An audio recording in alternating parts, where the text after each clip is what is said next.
Hello everyone, welcome to learning science. आज का topic है अकूस्टिक्स ऑफ हॉल्स और आर्किटेक्चरल अकूस्टिक्स। आज हम जो है अकूस्टिक्स ऑफ हॉल्स या आर्किटेक्चरल अकूस्टिक्स के बारे में पढ़ेंगे।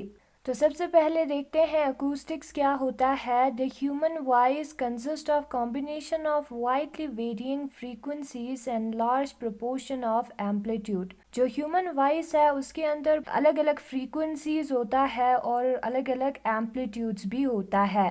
A device which is able to produce the exactness of sound in proper proportions is called a good reproduction device, and this property is known as fidelity और faithfulness। और एक ऐसा device जो कि साउंड को प्रॉपर प्रोपोर्शन में produce करेगा उसको हम कहते हैं गुड रिप्रोडक्शन डिवाइस, और इस प्रॉपर्टी को हम कहते हैं फिडिलिटी या faithfulness. Acoustic is a branch of physics which deals with the methods for good production, reception and propagation of sound for the audience और listeners in a good space. यानी कि हम अकूस्टिक में उस चीज़ों के बारे में पढ़ते हैं जो कि साउंड को अच्छी तरीके से प्रोड्यूस करता है, रिसीव करता है और अच्छी तरीके से प्रोपगेट होने देता है। ठीक है, अकूस्टिक ऑफ हॉल्स और आर्किटेक्चरल अकूस्टिक्स। उसके बाद दिया है अकूस्टिक हॉल्स का या architectural acoustics. This is a branch of acoustics which deals with the design and construction of buildings like big halls and auditoria and reception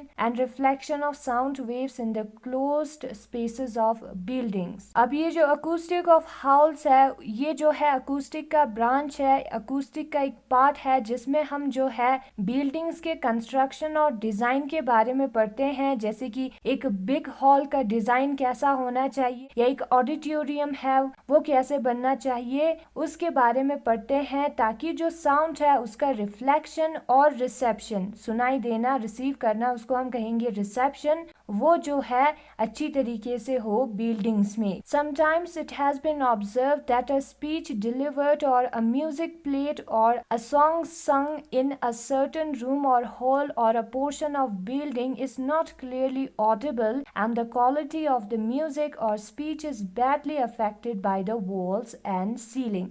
और कभी कभी ये देखा गया है कि जब हम किसी हॉल में कोई स्पीच देते हैं या म्यूज़िक प्ले करते हैं या गाना गाते हैं तो हमें जो है अच्छी तरीके से सुनाई नहीं देता है, या जो म्यूज़िक का क्वालिटी है या स्पीच का क्वालिटी है वो बहुत बुरा होता है, और ये जो है वॉल्स और सीलिंग्स के वजह से, दीवार और छत की वजह से होता है। This quality of the hall as regard to the clear audibility, pleasantness and transmission of the sound is called acoustic of hall और बिल्डिंग। तो वो क्वालिटी हॉल का जिसमें हम जो है ऑडिबिलिटी के, प्लीजेंटनेस के बारे में सोचते हैं या साउंड के ट्रांसमिशन के बारे में सोचते हैं, उसको हम कहते हैं अकूस्टिक ऑफ हॉल या building. Thus to sum up, the branch of physics which deals with producing and controlling the factors relating to the design and construction of buildings, particularly big auditoriums, cinema halls, theaters and concert halls, so that the speech, music and singing are distinctly audible, faithfully reproduced and are pleasant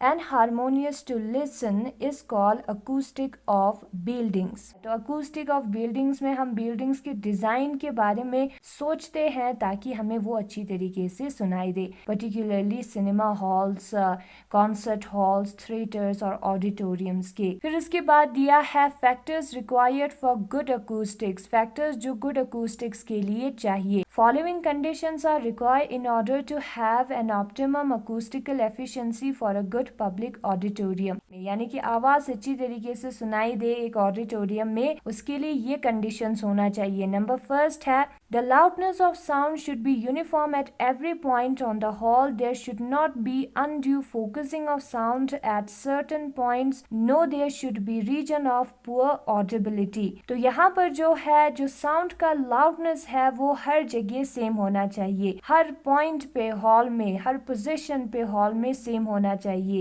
ऐसा एक position नहीं होना चाहिए जहाँ पे आवाज हमें बहुत ही तेज सुनाई दे, सारा आवाज वहीं पर सुनाई दे, और ऐसा भी एक पॉइंट नहीं होना चाहिए जहाँ पर हमें आवाज बिल्कुल सुनाई ना दे।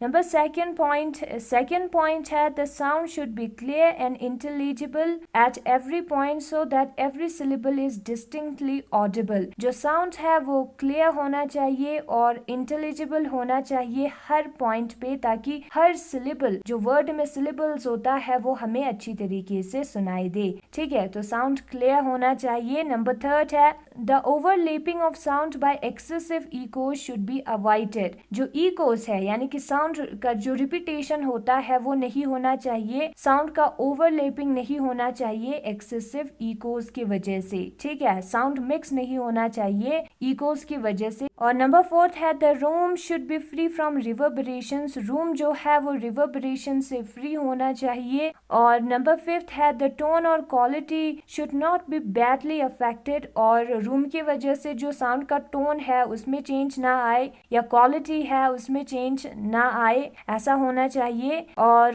नंबर सिक्स्थ है द डिस्टेंस ऑफ डाइज और stage should be adjusted so that either the direct or reflected sound should be audible properly to every person seated in the hall। तो जो डाइस है या स्टेज है वो एक ऐसे पोजीशन में प्रेजेंट होना चाहिए कि जो डायरेक्ट और रिफ्लेक्टेड साउंड दोनों है वो हर पर्सन को सुनाई दे उस हॉल में। और नंबर सेवेंथ है the seating capacity and spacing between the rows of seat should be adjusted for proper absorption of sound. Seat का पोजीशन भी हमें चेक करना है, देखना है, ताकि हमें साउंड अच्छी तरीके से सुनाई दे। और ये सारे फैक्टर्स है वो जरूरी है गुड अकूस्टिक्स के लिए। फिर उसके बाद नेक्स्ट फैक्टर है number of doors, windows and other outlets are to be properly space and their positions are to be adjusted. ये ही नहीं, जो डोर्स है, विंडोज है या दूसरे आउटलेट्स है, बाहर और अंदर आने की जो जगह है, वो जो है उनका पोजीशन भी हमें देख के सोच समझ के चूज करना है उनकी पोजीशन को, ताकि हमें अच्छा साउंड सुनाई दे। उनका पोजीशन भी मैटर करता है। और लास्ट पॉइंट है absorption and reflection for all types of obstacle are to be taken into account. कोई भी ऑब्स्टिकल जो कि हॉल के अंदर है वहां पर अब्जॉर्प्शन होता है या रिफ्लेक्शन होता है, उन सारों को हमें ध्यान में रखना है,